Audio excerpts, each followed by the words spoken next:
شیخ میرا سوال یہ ہے قرآن حدیث کی روشنی میں ہاں یہ بھینس کا گوشت کھانا اور بھینس حلال یا حرام ہے؟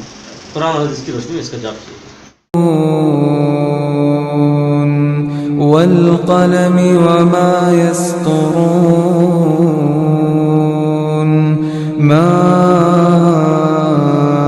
أنت بنعمة ربك بھائی صاحب کا سوال ہے، یہ جو بھینس ہوتا ہے نا، بھینس کالے رنگ کا، بھینس کے آگے بین بجانا کہتے ہیں نا ہم لوگ کہاوت کے طور پر، تو یہ جو بھینس ہے یہ اس کا گوشت حلال ہے یا حرام ہے قرآن حدیث کی روشنی میں؟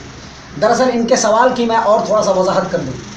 ہمارے سامنے بھی اس طرح کے سوالات آئے ہیں اور ان کے سامنے بھی اسی طرح سے آیا ہے کہ کسی صاحب نے ان سے چیلنج دیتے ہوئے پوچھا ہے کہ بھینس جو ہے یہ قرآن و حدیث میں ثابت کرو کہ حرام ہے کہ حلال. اور اس کے پیچھے ایک بہت بڑا مقصد ہے جو میں بعد میں بتلاؤں گا.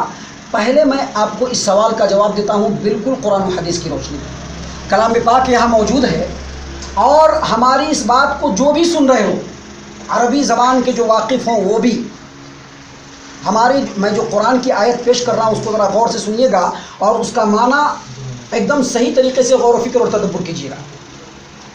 اللہ تبارک و تعالیٰ قرآن کریم سورۃ البقرہ سورہ نمبر 2 آیت نمبر 29 میں فرماتے ہیں هو الذی خلق لکم ما فی الارض جمیعا.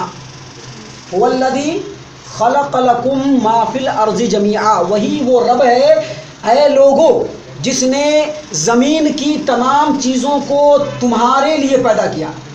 وہی وہ ذات ہے اے لوگو جس نے زمین کی تمام چیزوں کو تمہارے لیے پیدا کیا. بولنے والے کون ہیں؟ رب العالمین ہیں. قرآن کریم میں بیان فرما رہے ہیں. اور کس کے لیے بول رہے ہیں؟ انسانوں کے لیے بول رہے ہیں، لوگوں کے لیے بول رہے ہیں. کس کے لیے بول رہے ہیں؟ لوگوں کے لیے. کیا بول رہے ہیں؟ هو الذی خلق لکم ما فی الارض جمیعا. لوگوں زمین کی تمام چیزوں کو میں نے تمہارے لیے. ابھی اگر ہم یہ کہیں آپ کو، یہ بھائی صاحب کو ہم یہ کہیں کہ یہ آپ کے لیے ہے، تو اس کا کیا مطلب ہوا؟ پکڑیے اس کو، اس کا کیا مطلب ہوا؟ یہ آپ کے لیے کیا مطلب؟ مطلب یہ کہ آپ کے لیے آپ اس کو استعمال کیجیے. اس کا مطلب یہی ہوتا ہے هو الذی خلق لکم ما فی الارض جمیعا. وہی وہ رب ہے جس نے تمہارے لیے زمین کی تمام چیزوں کو پیدا کیا. ٹھیک ہے؟ اسی آیت کریمہ کو سامنے رکھ کر کے محدثین اور اہل فقہ نے ایک مسئلہ، ایک اصول اور ایک قاعدہ بیان کیا ہے. الاصل فی الاشیاء الاباحہ. زمین کی تمام چیزوں کی جو اصل ہے وہ جائز اور حلال کی ہے، اور کوئی بھی چیز حرام اسی وقت ہوتا ہے جب شریعت اس کے حرام ہونے کی وضاحت فرما دے. قرآن اور حدیث میں جن جن چیزوں کے حرام ہونے کی وضاحت ہے وہی حرام ہے، اور اس کے علاوہ زمین کی تمام چیزیں حلال ہیں. اب پوچھنے والے نے یہ پوچھا کہ قرآن و حدیث میں جو ہے وہ بھینس کا تذکرہ ہی نہیں ہے، تو پھر یہ کیسے حلال اور کیسے حرام؟ پوچھنے والے کو اس آیت کریمہ کی روشنی میں یہ سمجھنا چاہیے کہ اللہ تبارک و تعالیٰ نے جب یہ کہا هو الذی خلق لکم ما فی الارض جمیعا، وہی وہ اللہ تبارک و تعالیٰ ہے جس نے تمہارے لیے زمین کی تمام چیزوں کو پیدا کیا. اس کا مطلب یہ ہوا کہ زمین کی تمام چیزیں جو ہے وہ ہمارے فائدے کے لیے. اور ہمیں کن کن چیزوں کو حرام سمجھنا چاہیے؟ جن جن چیزوں کے بارے میں شریعت نے واضح کر دیا. اب بھینس کا تذکرہ نہیں ہے، لیکن بھینس کے بارے میں اہل لغت اور اہل عرب نے بتلا دیا ہے نوع من البقر، یعنی یہ گائے کی قسموں میں سے ایک قسم ہے. گائے کے قسموں میں سے ایک قسم ہے. جب یہ گائے کی قسموں میں سے ایک قسم ہے تو یہ انہی چیزوں میں سے ہے جس کو اللہ تبارک و تعالیٰ نے ہمارے لیے پیدا کیا ہے. اب یہ چیز اصل میں حلال ہے، لیکن ہم اس کو حرام کب مانیں گے؟ جب شریعت میں اس کی وضاحت آ جائے. مثلا اللہ کے رسول صلی اللہ علیہ وسلم کی صفت، اللہ کے رسول صلی اللہ علیہ وسلم کا منصب، اللہ کے رسول صلی اللہ علیہ وسلم کے بعثت کا مقصد یہی تھا یحرم علیہم الخبائث ویحل لهم الطیبات ویحل لهم الطیبات ویحرم علیہم الخبائث. یعنی اللہ کے رسول صلی اللہ علیہ وسلم اسی لیے آئے تھے تاکہ پاکیزہ چیزوں کو حلال قرار دیں، اور اس لیے آئے تھے کہ جو چیزیں نجس اور ناپاک ہیں ان کو اللہ کے رسول صلی اللہ علیہ وسلم حلال قرار دیں. اور اللہ کے رسول صلی اللہ علیہ وسلم کا واضح ترین فرمان ہے کیا؟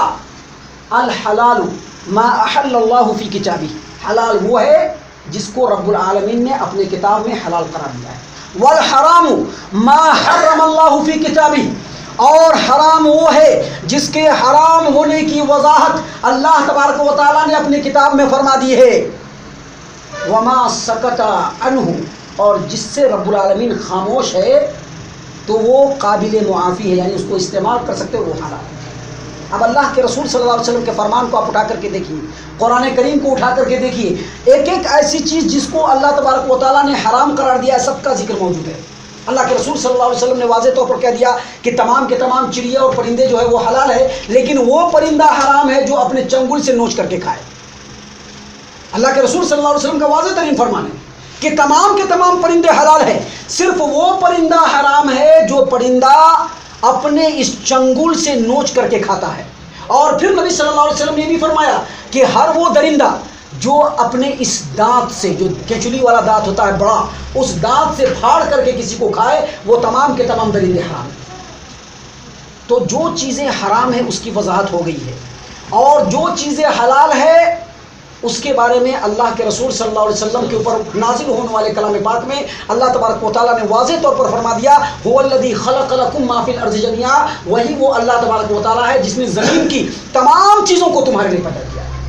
تو جن چیزوں کے حرام ہونے کی بات آ گئی اس کو چھوڑ دیا جائے گا، جن چیزوں کے حرمت کے اوپر کوئی دلیل نہیں ہے اس کو ہم اپنی طرف سے حرام نہیں قرار دے سکتے ہیں، جیسا کہ بہت سارے لوگ جو ہے وہ کیکڑا کو حرام قرار دیتے ہیں یا مکروہ قرار دیتے ہیں، جبکہ اس کے اوپر شریعت میں کوئی دلیل موجود نہیں ہے۔ اس کے مقابلے میں اللہ کے رسول صلی اللہ علیہ وسلم کا فرمان موجود ہے، نبی صلی اللہ علیہ وسلم نے فرمایا هو الطہور ماؤہ والحل میتتہ، یعنی سمندر کے اندر جو پانی ہے وہ پاک ہے، اور سمندر کے اندر جو مردے ہیں، جو سمندر میں ہی رہنے والے، پانی میں ہی رہنے والے ہیں، وہ تمام کے تمام حلال ہیں۔ تو یہ موجود ہے، اس کے باوجود کیکڑے کو حرام قرار دیا۔ تو یہ جو بھینس ہے، اگرچہ اس کا ذکر قرآن و حدیث میں نہیں ہے اور اس کے بارے میں اہل لغت نے بتلا دیا کہ یہ گائے کی ہی ایک قسم میں ہے، تو اس اعتبار سے بھی یہ حلال ہوا۔ دوسرا، اس کے حرام ہونے پر شریعت میں کوئی دلیل نہیں۔ اور یاد رکھیے، زندگی کے اندر جو چیزیں ہم برتتے ہیں اس میں اصل چیز دلیل کا ہونا ہے اس کے حرام اور ناجائز ہونے کے لیے، اور جو عبادتوں کو ہم کرتے ہیں اس میں اصل چیز عبادت یہ کرنا ہے یا نہیں کرنا ہے اس کے لیے دلیل ہونا چاہیے۔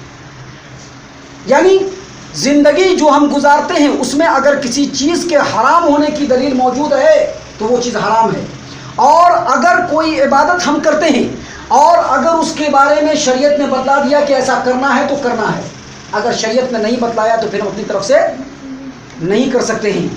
اور جن چیزوں کے بارے میں جو ہم زندگی میں گزارتے ہیں، جن چیزوں کے بارے میں شریعت میں یہ نہیں بتلایا گیا ہے کہ یہ حرام ہے، وہ چیز اس وقت تک ہمارے لیے حلال رہے گا جب تک کہ اس کے حرام ہونے پر کوئی دلیل موجود نہ ہو۔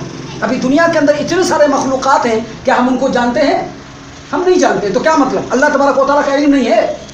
بولنے والا دراصل اس لیے یہ سوال کر رہا ہے کہ وہ قرآن و حدیث پر عمل نہیں کرنا چاہتا ہے، قرآن و حدیث کے مقابلے میں دوسری چیزوں کو وہ بڑھوتری دینا چاہتا ہے، قرآن و حدیث کے مقابلے میں وہ دوسری چیزوں کو لانا چاہتا ہے، اور اللہ تبارک و تعالیٰ نے صرف ایک جملے میں بتلا دیا، هو الذی خلق لکم ما فی الارض جميعا، وہی وہ رب ہے جس نے زمین کی تمام چیزوں کو تمہارے لیے پیدا کیا۔ اور یہی جملہ اس بات کو واضح کر دیتا ہے کہ شریعت نے جن جن چیزوں کو حرام قرار دیا ہے وہ حرام ہے، اور اس کے علاوہ جتنی چیزیں ہیں وہ سب ہمارے لیے حلال ہیں۔ بات سمجھ میں آ گئی؟ جزاک اللہ۔